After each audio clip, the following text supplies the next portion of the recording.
Hello ladies and gentlemen, welcome to module 2. Really excited to bring you this part of the training program. Great job making it this far. You've got your business plan in place. You've almost got to think of this like your first week or several weeks in a professional trading environment. That's really the purpose of this module. As you see here, it's really step one. So you would have just come off the back of done your timetable, and as you will note, the first section is raw data. So really, in your first few weeks in a professional trading environment, they're really going to start to show you and develop some understanding within yourself of what is going on behind the charts. So traditionally you may call it supply and demand, whatever it is, what's actually driving price. Now, obviously, you're not actually in a professional trading firm, which has its pros and cons, but my personal opinion is that there's infinite advantages over you actually doing this in the privacy of your own home. Firstly, you can do it at your own pace, and then much more importantly, you don't have the pressure of having to produce within a certain time frame. You can really keep revisiting these topics again and again. So what we're going to do first is we're going to have a think about what is your job. What's your job going to be as a trader? What are you actually trying to do here?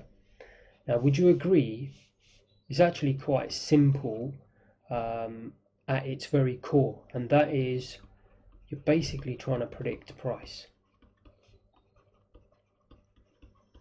Predict price, right?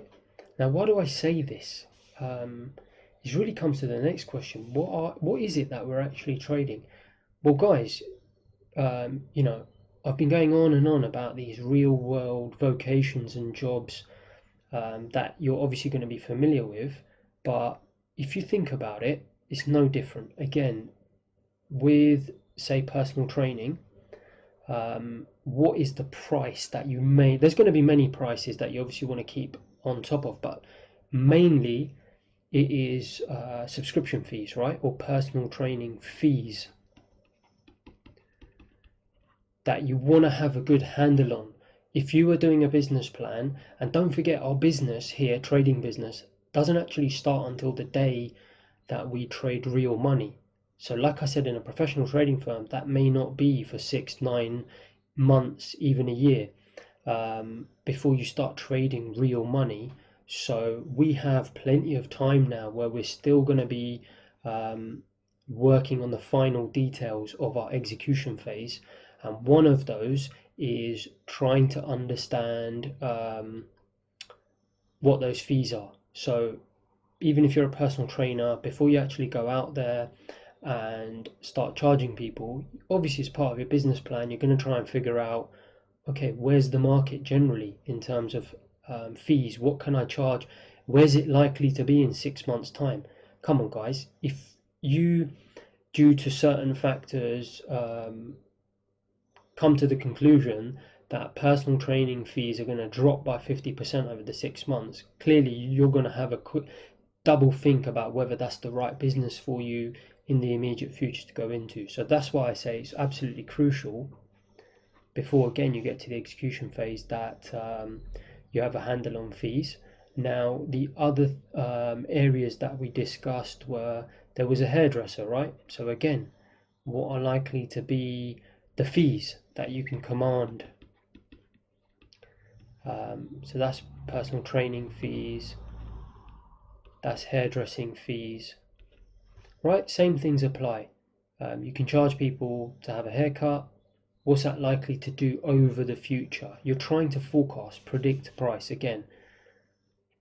What else was there? There was obviously legal fees if you're trying to be a lawyer.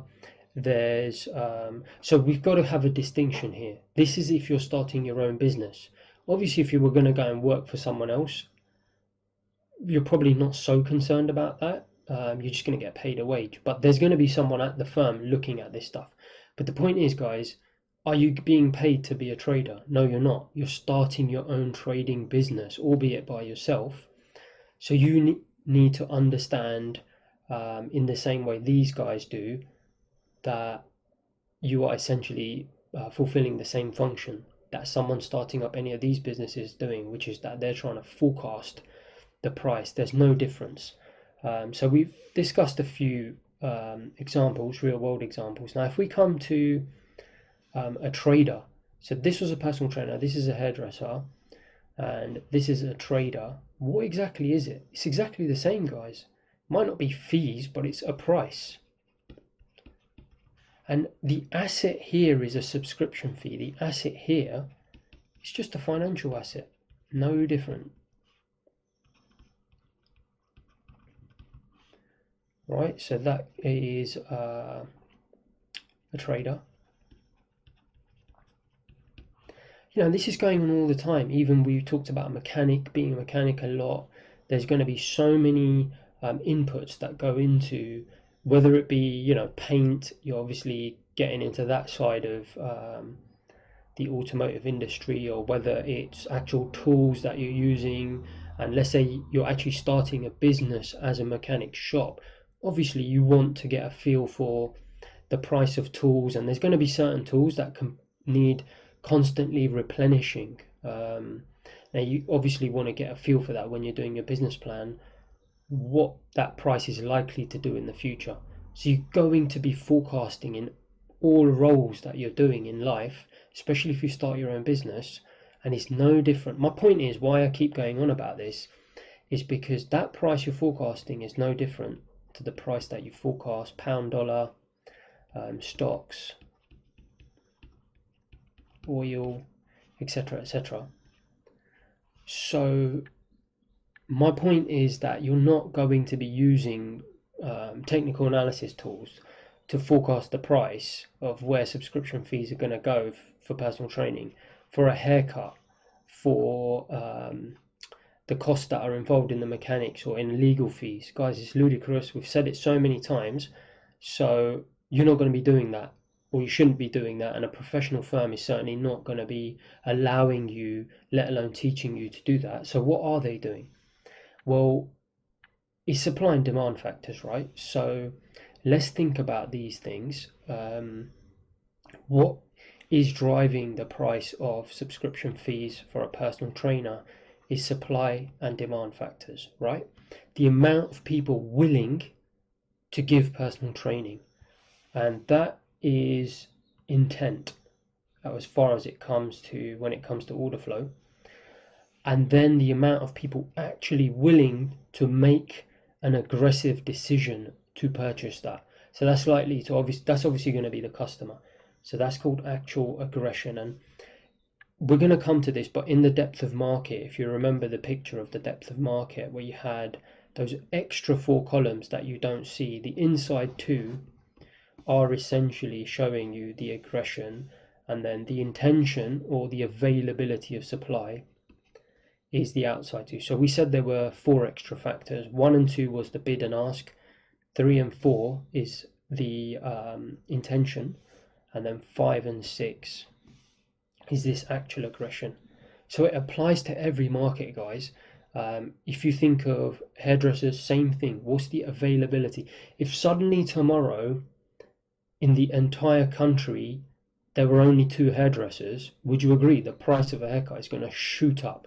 So that's the supply, again, the intention or the availability, which is shown in the last 2 columns on a depth of market. And then the aggression is obviously people actually and I say aggression because even if there were only 2 hairdressers in the entire country, if no one was willing to go and actually physically pay money, then a transaction would never take place. So again, it's the same factor, supply, and then demand is, so supply is not necessarily only selling, it's also, it's just availability of the buy side and the sell side, especially in financial markets where you can buy and sell. It's just traditionally, obviously, people think of it as one direction, because when you think of demand out in the real world, you think of people buying, whereas obviously in financial markets you can buy and sell, so it applies both ways. It's availability of supply, of people willing to buy and sell, and then aggression of people willing to buy and sell. So again, we'll come back to that. My only point of this is that It applies to everything in life, guys. So same thing in, say, pound, dollar, stocks and oil, and that's what's driving the price. It's the availability of supply, of sales and purchases, and also the actual demand and supply in terms of aggression. So we're going to look at that in the depth of market. And then finally, just to say that, it's obvious, and I said it before, you just can't start a business, guys. You can't get into the execution phase of trading real money till you actually understand what's driving your market and what your input costs are likely to be. It applies unilaterally to any business. So now what we're going to do is I'm going to slowly introduce you to something called the time and sales. We're going to keep coming back to this intent versus actual aggression, which is those extra 4 pieces of information we went over in our Part B business plan of tools. All you need to understand is that what you really need to understand is that on the depth of market is the only place where you're going. So depth of market is the tool that you saw with the 4 columns and then the price on the left, which we're going to have a look at in a few slides time. That's the only place you're going to see the actual intention, the availability of contracts to buy or sell. The people actually doing the buy and selling, that's available pretty much across the board.